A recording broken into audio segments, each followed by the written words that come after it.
Assalamualaikum warahmatullahi wabarakatuh. Jumpa kembali di pembelajaran Creative Content Production, pembelajaran PAI.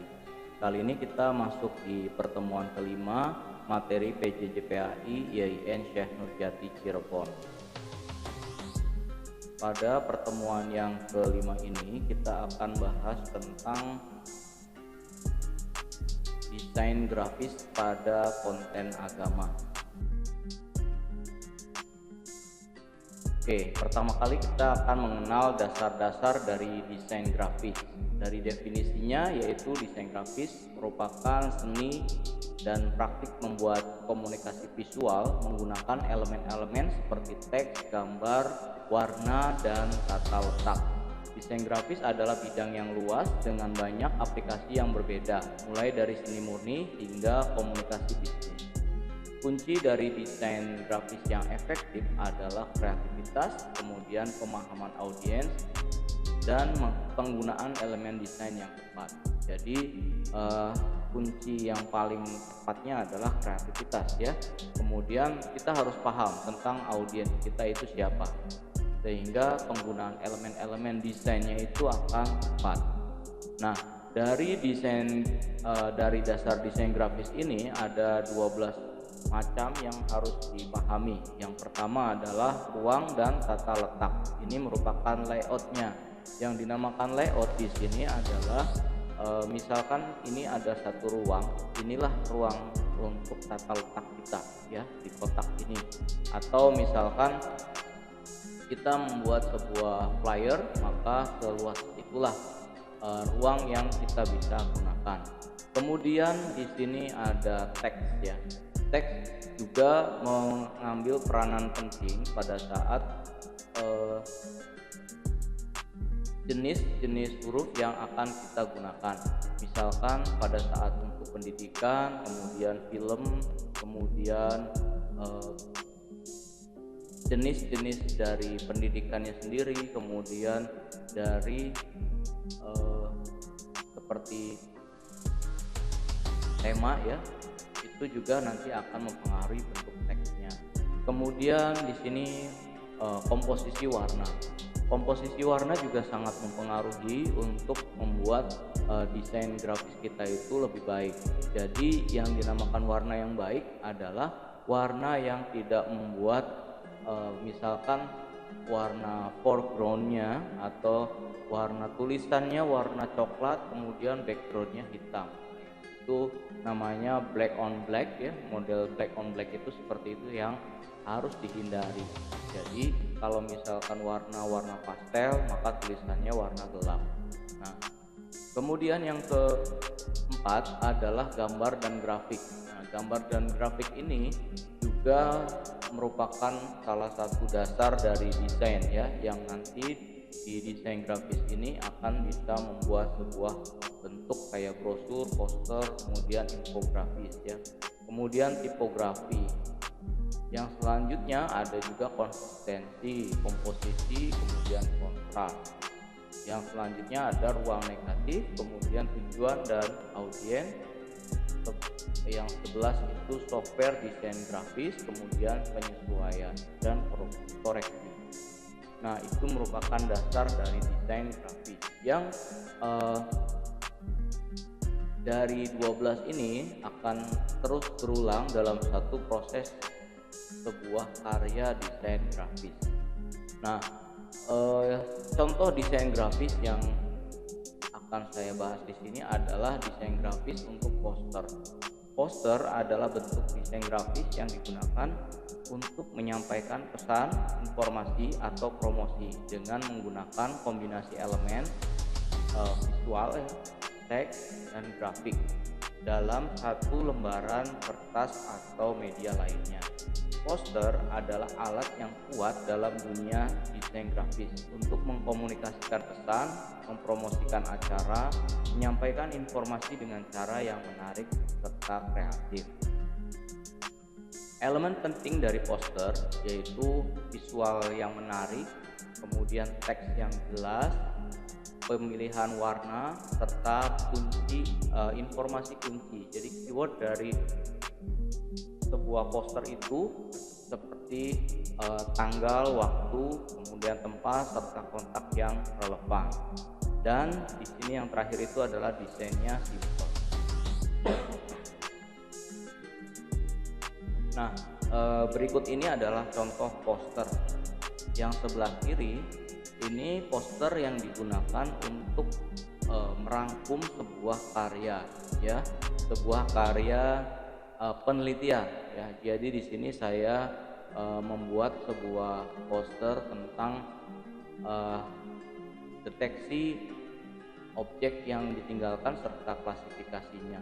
Nah, di sini ada abstrak, ya, seperti sebuah paper, kemudian di sini ada introduction dalam bentuk gambar, kemudian di sini juga ada tentang datanya, ya, datasetnya, kemudian di sini ada metode yang digunakan, kemudian ini ada hasilnya, kemudian ada kesimpulannya.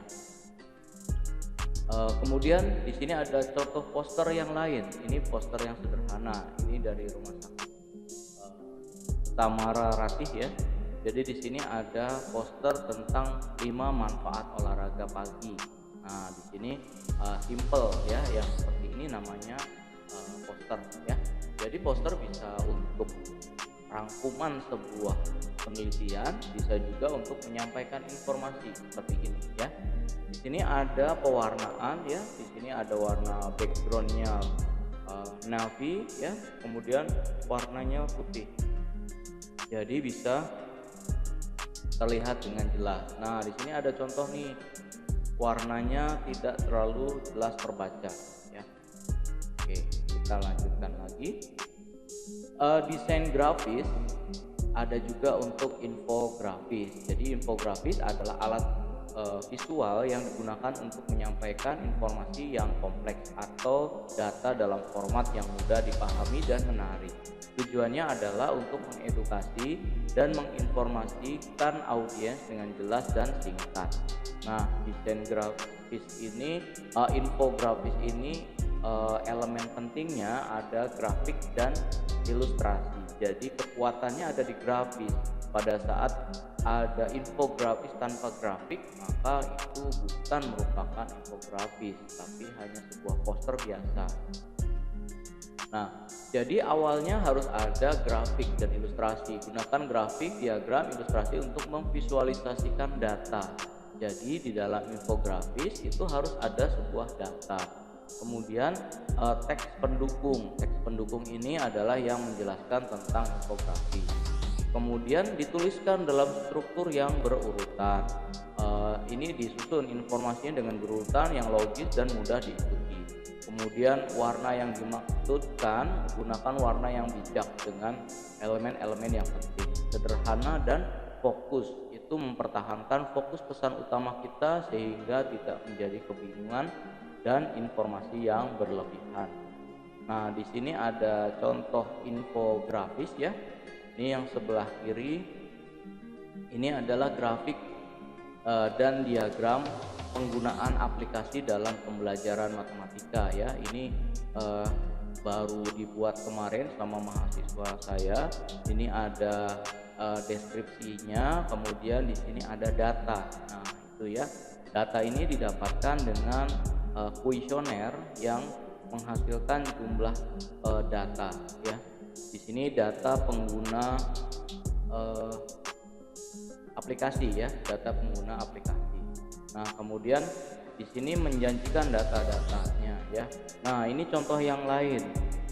Ini adalah social media and traveler. Jadi di sini menanyakan tentang seberapa banyak orang yang jalan-jalan, ya. Di sini ada 67%. Kemudian jalan-jalannya dari 67% itu dapat dari sosial media berapa banyak. Nah, di sini ada 55% dari yang mana, 52%, 50%. Kemudian dari hal-hal yang paling banyak dicari di travel di sosial media, di sini juga ada data. Jadi inti dari infografis itu adalah data, ya. Nah, langkah membuat infografis. Yang pertama adalah tentukan tujuannya, ya. Tujuan dan audiensnya terutama, ya. Kemudian kumpulkan data dan informasi. Ini yang paling penting ya, kumpulkan data dan informasi. Nah, kalau misalkan saat ini kita bisa gunakan Google Form, di mana Google Form pada saat kita mengisi data itu sudah memberikan sebuah grafik di hasilnya ya. Nah, pilih desain. Nah, pilih desain ini adalah penampakan untuk si grafik yang tadi. Kemudian buat rencana layout, ini adalah coretan-coretan tentang layout yang akan kita buat. Maksudnya begini, misalkan yang di atas ini adalah warna untuk menyampaikan informasi global. Ini sudah masuk ke yang jalan-jalan saja. Kemudian dari yang jalan-jalan, kemudian ada informasi apa? Ini semakin spesifik. Jadi berurutan gitu ya. Nah, desain grafis. Nah, desain grafis yang dimaksud di sini adalah ini. Bagaimana penempatan font ya, bagaimana jenis fontnya, bagaimana pewarnaan, bagaimana backgroundnya, bagaimana gambarnya. Itu bagian dari desain grafis. Kemudian integrasikan grafik dan teks. Yang di sini lagi ya, mana grafik, ini grafiknya, kemudian ini teksnya ya. Kemudian sesuaikan warna dan gaya. Nah, di sini juga penting ya. Selanjutnya, desain grafis untuk materi pembelajaran agama. Materi pembelajaran agama ini tujuannya adalah memberikan pemahaman tentang konsep-konsep agama, teks suci, kemudian nilai-nilai dan praktik keagamaan. Tujuannya adalah mengedukasi dan menginspirasi siswa agar dapat memahami agama dengan lebih baik. Nah, di sini ada contoh temanya, yaitu misalkan materi pembelajaran tentang Ramadan dalam Islam dapat mencakup penjelasan tentang arti dan praktik, kutipan dari Quran, kemudian gambar-gambar yang menggambarkan momen-momen penting selama bulan Ramadan. Jadi biasanya kalau misalkan buat konten Ramadan itu pasti ya, ada gambar animasi ketupat itu yang identik dengan Ramadan. Padahal di Ramadan belum ada ketupatnya ya, itu Idul Fitri ya. Cuma biasanya sudah membuat modelnya seperti itu. Yang pasti mengaji ya kalau misalkan bulan Ramadan. Yang selanjutnya, nah ini contoh poster keagamaan ya. Oke, di sini ada contohnya. Jadi ada sebuah contoh untuk sebuah poster keagamaan. Nah, dari poster-poster ini, yang poster yang sederhana ini bisa dibuat hak ciptanya ya. Jadi Bapak Ibu semua bisa membuat hak cipta dari poster yang seperti ini ya. Misalkan buat seperti ini, kemudian dihak ciptakan. Nah, hak cipta ini berguna untuk sekolah Bapak Ibu dalam akreditasi, juga berguna bagi jurusan ya, dan ada satu kepuasan tersendiri kalau misalkan kita punya hak cipta ya. Nah, ini contoh hak cipta ya. Ini hak cipta baru kemarin ya, kolaborasi dengan mahasiswa ya. Jadi membuat hak cipta tentang ini ya, tentang sebuah brosur ya, tentang sebuah brosur, kemudian brosurnya dihapuskan. Baik, ya, jadi di materi kali ini kita belajar tentang poster keagamaan, di mana poster-poster ini sangat biasa ya, yang lazim pada saat event-event tertentu kita membuat sebuah poster. Nah, tema dari poster itu akan mempengaruhi animasi-animasi di dalamnya ya. Jadi kayak misalkan seperti ini, di sini tentang poster rukun iman dan Islam. Nah, ini di sini ya. Ini posternya. Pada saat berbicara haji maka ada gambar seperti ini ya. Nah, mungkin itu ya yang bisa saya sampaikan tentang desain grafis dan produk hasil desain grafis ya, tentang desain grafis di materi keagamaan. Itu saja yang bisa saya sampaikan, kurang lebihnya mohon maaf. Assalamualaikum warahmatullahi wabarakatuh.